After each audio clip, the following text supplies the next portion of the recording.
आजम खान की साइफर पर साबिक वज़ीर आज़म से की गई गुफ्तगू की ऑडियो लीक सामने आ गई, जिसमें साबिक प्रिंसिपल सेक्रेटरी आजम खान का कहना था कि साइफर के मामले पर एक मीटिंग कर लेते हैं, जिसमें साबिक वज़ीर खारजा शाह महमूद कुरैशी और उस वक्त के सेक्रेटरी खारजा भी मौजूद हों। सेक्रेटरी खारजा जो पढ़कर सुनाएंगे, मैं उसे कॉपी में बदल कर मिनट्स में कन्वर्ट कर दूंगा। मिनट्स मेरे हाथ में है, वो जिस तरह भी कहेंगे उसी मर्जी से ड्राफ्ट कर लेंगे ताकि ऑफिस रिकॉर्ड में ये चीज मौजूद हो। ऑडियो लीक में आजम खान का मजीद कहना था, ये लेटर इनडायरेक्ट थ्रेट है, डिप्लोमेटिक लैंग्वेज में इसे थ्रेट कहते हैं।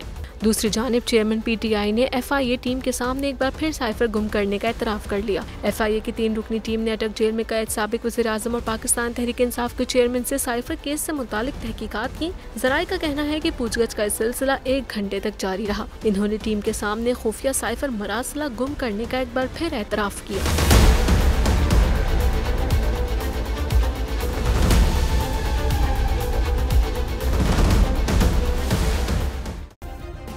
सब्सक्राइब करें और बेल दबाएं ताकि कोई खबर रह न जाए।